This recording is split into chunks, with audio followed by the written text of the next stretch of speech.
Baik, Assalamualaikum warahmatullahi wabarakatuh. Saya Surya Prahanta, NPM 80008260112. Sini saya akan jelaskan sedikit tentang tugas hematologi imunologi tentang leukemia. Jadi, leukemia ini adalah sebuah penyakit atau ganasan dari sel darah yang khususnya dari sumber tulang yang merusak atau memiliki keganasan pada sel darah putih. Penyakit ini terjadi ketika sel-sel darah itu memiliki sifat kanker, yaitu membelah tidak terkontrol dan mengganggu pembelahan sel darah normal. Baik ini disebabkan oleh proliferasi sel-sel darah putih yang abnormal yang dapat menyebabkan tercederanya sel darah normal dan mengganggu fungsi sel dari darah. Untuk etiologi dari leukemia yang pertama itu ada faktor genetik. Yang pertama, faktor genetik itu bisa disebabkan karena ada yang mutasi genetik, yang dimana mutasi genetik itu terjadi pada leukemia akut, yang dimana sel hematopoietik atau sel progenitor adalah penyebab leukemia yang utama, yang itu kronik myeloid leukemia. Yang kedua itu ada kelainan kromosom yang disebabkan karena kelainan kromosom, yang mana beberapa kelainan seperti kelainan pada kromosom yaitu trisomi, delesi atau mutasi pada onkogen tertentu, yang misalnya pada kronik limfoid leukemia yang dapat disebabkan oleh perubahan pada kromosom 12 dan delesi pada kromosom 13q dan 11q.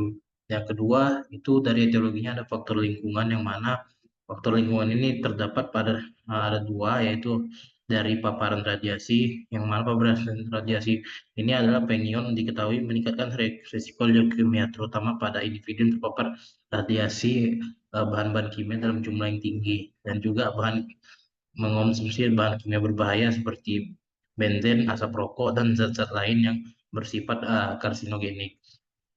Untuk patofisiologinya yang pertama itu fase pada mutasi pada sel induk hematopoietik, yang mana terjadi instabilitas genetik, yang mana leukemia dimulai dari adanya instabilitas genetik pada sel induk hematopoietik atau sel progenitor. Ini dapat berupa abnormalitas pada proliferasi sel, aktivasi atau inaktivasi gen melalui translokasi kromosom, serta kelainan genetik maupun epigenetik lainnya. Yang kedua itu proliferasi abnormal, yang mana proliferasi meloblas abnormal, yang dimana instabilitas genetik ini dapat menyebabkan proliferasi myeloblas abnormal yang cepat dengan penurunan kemampuan apoptosis. Hal ini melakukan infiltrasi dan akumulasi myoblas di sumsum tulang, sirkulasi darah, limpa, serta hepar.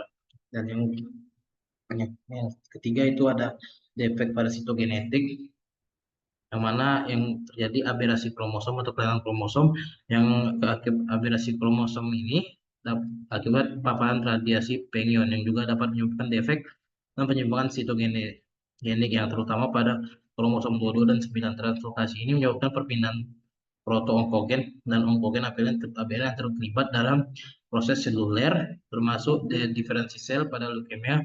Perpindahan ini dan mengekspresikan protein yang tidak terkontrol. Yang selanjutnya itu untuk cara menegakkan diagnosanya itu bisa dari penegakan dari pemeriksaan biopsi sumsum tulang, yang mana uh, yaitu uh, dengan cara melibatkan ekstruksi sampel kecil sumsum tulang dari tulang pinggul atau tulang dada dengan menggunakan jarum.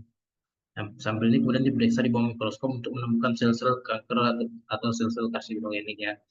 Yang dan juga dilakukan pemeriksaan darah lengkap untuk mengetahui jumlah eritrosit, leukosit, trombosit, MCP, MCHC, dan MCH.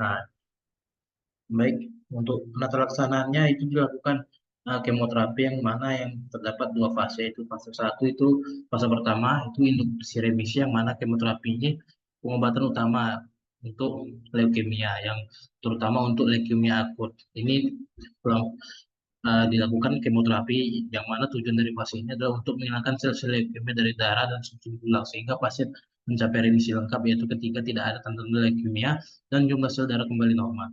Yang kedua untuk fase konsolidasi, yang mana setelah mencapai remisi pasien bisa menjalani kemoterapi tambahan untuk mencegah perkambuhan sel-sel darah dari leukemia ini dan yang abnormal, dan bisa menyebabkan pengobatan yang intensif atau berbeda dari fase induksi.